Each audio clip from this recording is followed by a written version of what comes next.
I want to continue on a little bit because a lot of times the whole focus or the goal of a movement can be overshadowed by certain parts of the whole debacle. So in regards to Colin Kaepernick not getting a job back in the NFL, tell me a little bit of what you guys think, because in my opinion, it's not so much of him not getting a job, but an admittance or lack thereof of the NFL to admit that they messed up.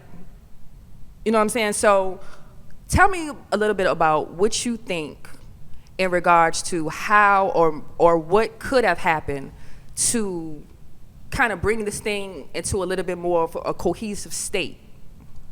The short answer for me is if Hove and Colin Kaepernick went into that meeting with the NFL together, Okay. regardless of what their issue was at the time, if they went into that meeting together, at least Colin is there to hear what's about to happen and where it's going from there, as opposed to all of us looking at it like he don't have a job, Hove is in.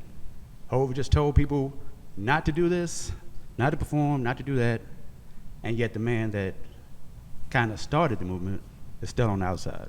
Right. So basically it's a lack of inclusion of him in the whole process is kind of what is still kind of hindering a movement, right? Yeah, you can't make a team, put him on their team. Right.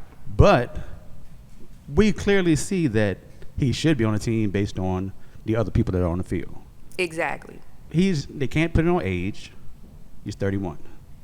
Can't put it on skill because we can clearly see that he's better than half the backup quarterbacks, easily better than half the backup quarterbacks. Right.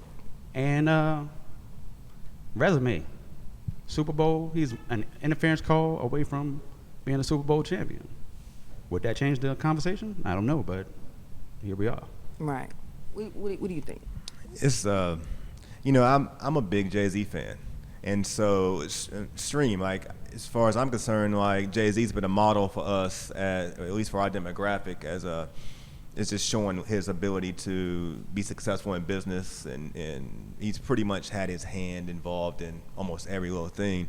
So, I mean, I want to be, with Jay-Z's album, sometimes it takes me a while before I can really develop a full opinion. And even with some of the business moves, that's the way I'm looking at this. Like, I don't want to be looking at it completely yet for all the things that the media, the ways they want us to look at it. I will say that it does appear a little off. It does appear that Jay-Z's to some degree being politically correct in how he's speaking, because what he's saying is accurate from the standpoint we have to do something. Right. But it does come across looking a little funny when there hasn't been any inclusion with Kaepernick. Not that it has to be, but I think for a lot of people out there in the public who's looking at this, it would make them happier and more comfortable. And that may happen. But I think that, this is just, happening in the past few days here. Right. So I think it has to all pan out. That and leaving out the words, "we're past kneeling." Yeah. I think that sentence, leave that sentence out of a lot of what was in that conversation. Maybe some people are like, okay, we trust Jay-Z, or we are at least, like Skill said, we've seen what he's done. We got to at least give him the benefit of the doubt. Yeah. Which is fine. But that sentence rubbed me the wrong way. Yeah. And I don't kneel. I've never kneeled. Yeah. But that sentence just, that wasn't it. I think it rubbed a lot of people the wrong way. It's hard what's really hard, I feel like, is that Jay-Z did discourage some people.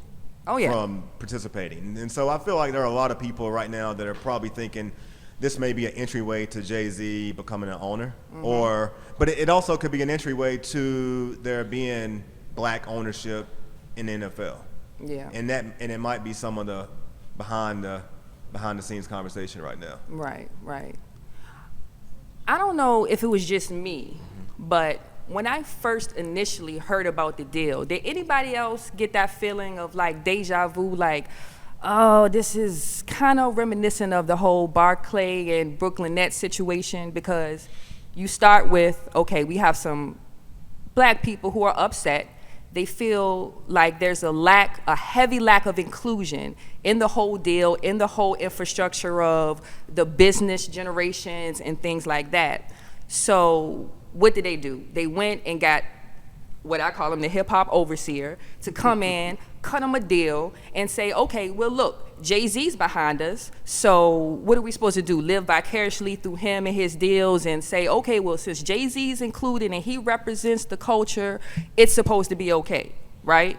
But can y'all tell me, or anybody tell me, exactly what was the benefit of Jay-Z actually coming in and representing that whole deal? Because he was on billboards, he was a big part of that. But I maybe just overlooking, but I didn't see a lot of progression from that whole thing. Well, he was a big part of it from the public perspective, but as far as actual investment, I only think he had like maybe 2%. Like he didn't have as much invested in stake. He's went on to say since that happened that I've heard him say things to the point where I feel like Jay-Z knows he was pimped. He knows he was manipulated. All right. See, that's because there was a lot of people in Brooklyn that thought that was not the way to go. Right. I don't think at all though that Jay-Z is going into this situation here the same way as he went into. We good? Yeah. I don't think at all that Jay-Z has went into this situation the same way as a Brooklyn thing. You don't think so? No. Because I see the same. It's the same thing. I see this as Jay-Z come to the table more of a partnership, collaborative.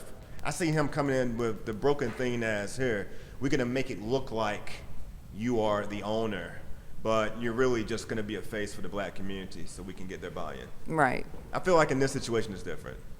What makes it different? Because for me, it's because it's bigger than Jay-Z, it's bigger than Colin Kaepernick. Somebody has to be in that fold. Look, Jay-Z right now could probably arguably run for a lot of opportunities if he wanted to. Why not stand on one that's really important? Not only football as it pertains to black people love football, but the justice, the whole movement in itself. Why not?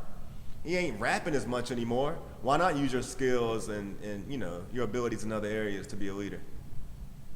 And who else? Because my thing is, and I definitely understand it from that aspect, but to people like me who aren't so, forgiving in regards to certain deals being made, why not? Okay, so if I was Jay-Z, and you mentioned this, why not go into there kind of, to me, he says he knows how to move in a room full of vultures, right? Okay, that may be, he's making great deals, but for somebody like me looking at it, that interview seemed like a little bit of, it was a little pacifying. Patronizing. It was just, he didn't, to me, seem like he was strong, assertive in any direction that was being taken to kind of progress us and include us more in a lot of things. You know why? Well, in my opinion, I think, first of all, the fact that he was in front of those people and it wasn't, yay, good job. That probably threw him for a second. He was like, hold up, I think this is good. We're not doing something positive. So seeing the backlash immediately from the questions that he was being asked, he didn't know where to go. There was no game plan for that. Right. In my opinion, there was no game plan for that. Somebody might say, well, he was surprised, so his response wasn't what he wanted to be necessarily. I say Jay-Z doesn't write his raps down. Why can't he respond to a question? He was up there joint looking like, well,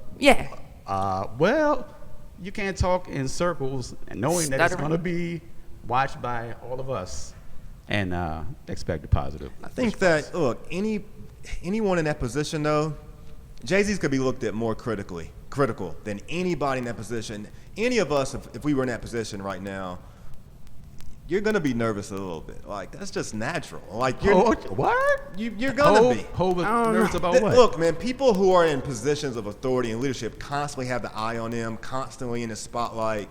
But they're human beings. I feel like he's taking a major move on behalf of the movement, the issues. For the culture? And for the culture, and for his pockets, I'm sure it's going to be beneficial. But I think down the road, it's also going to be lucrative for a lot of other people if justice prevails. I guess that's the real question. Is it what's happening right now, or are we looking into the future?